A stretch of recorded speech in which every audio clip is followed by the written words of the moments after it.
ओम नमः शिवाय फ्रेंड्स। सावन का पावन और पवित्र महीना शुरू होने वाला है। सावन के महीने में थोड़ी सी पूजा अर्चना करने से ही भगवान शिव शंकर अति प्रसन्न होकर मनोकामनाओं को पूर्ण कर देते हैं। तो आज की इस वीडियो में हम जानेंगे कि सावन के महीने में रोजाना पूजा कैसे करनी है। तो देखिए, सावन के महीने में भगवान शिव शंकर का पूजन हमको करना होता है, पर चौकी लगाना संभव नहीं हो पाता है। तो आप अपने घर के मंदिर में या मंदिर के सामने कैसे आप पूजा कर सकते हैं वो हम देख लेते हैं। उसके लिए हम थाली लेंगे और थाली में एक कटोरी या प्लेट को हम उल्टा रख देंगे ताकि जो जल है वो नीचे ही रहे। फिर हम शिवलिंग को विराजमान कर लेंगे। शिवलिंग नहीं है तो आप मिट्टी से शिवलिंग आप बना लीजिए। पूजा विधि दोनों की सेम ही रहेगी। तो यहाँ पर मैंने शिवलिंग विराजमान कर दिया है। और ध्यान रखिए कि जब भी आप शिवलिंग विराजमान करें तो जलेहरी का जो मुख है वो हमें उत्तर दिशा की ओर हमको रखना है। इस बात का ध्यान रखें। फिर हम हाथ जोड़कर संकल्प करेंगे कि हे भोलेनाथ, आज से मैं आपकी पूजा कर रही हूँ या कर रहा हूँ। आप मेरी पूजा को स्वीकार करें और कोई गलती रह जाए पूजा में तो क्षमा करें। ऐसा संकल्प हम करेंगे। फिर पूजा शुरू हम करेंगे। तो सबसे पहले हम जल चढ़ाएंगे, जल से अभिषेक करेंगे।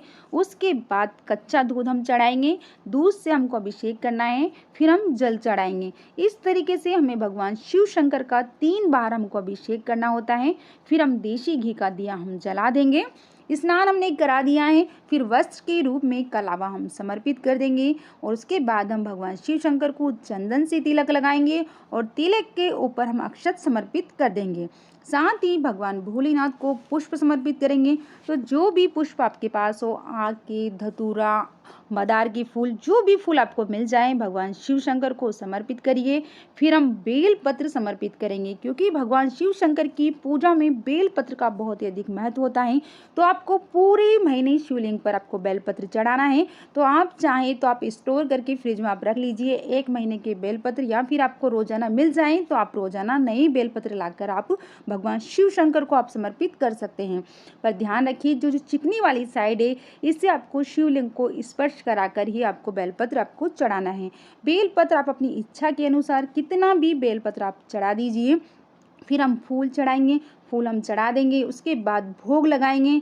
तो भोग में आप चीनी का या गुड़ का भोग आप लगा सकते हैं। साथ में कोई भी ऋतुफल आपके पास जो भी हो वो आप चढ़ा दीजिए।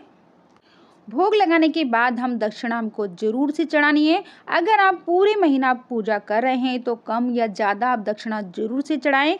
इसके बाद धूप दीप हम जला देंगे और जो हमने दीपक जलाया है उसकी पूजा भी हम साथ में कर लेंगे। फिर बहुत ही प्रेम पूर्वक हम आरती करेंगे। और साथ ही हम जो हमने पूजा करते समय हमें ओम नमः शिवाय का मन ही मन हमको जाप करते रहना है।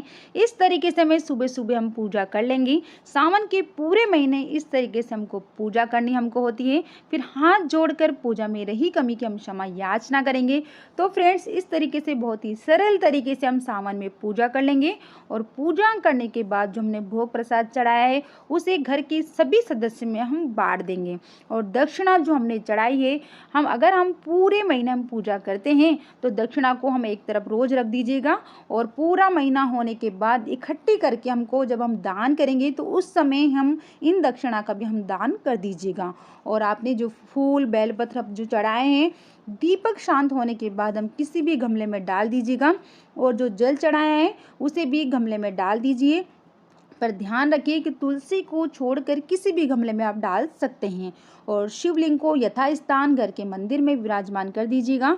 तो फ्रेंड्स, सावन के पूरे महीने में इस तरीके से शिव शंकर का पूजन करके भोलेनाथ को आप खुश कर सकते हैं और आप अपनी मनोकामनाओं को पूर्ण कर सकते हैं। तो सावन के महीने की बहुत ही सरल सी विधि दोस्तों आपको कैसी लगी कमेंट में ज़रूर बताइएगा। और हर हर महादेव अवश्य लिखिएगा।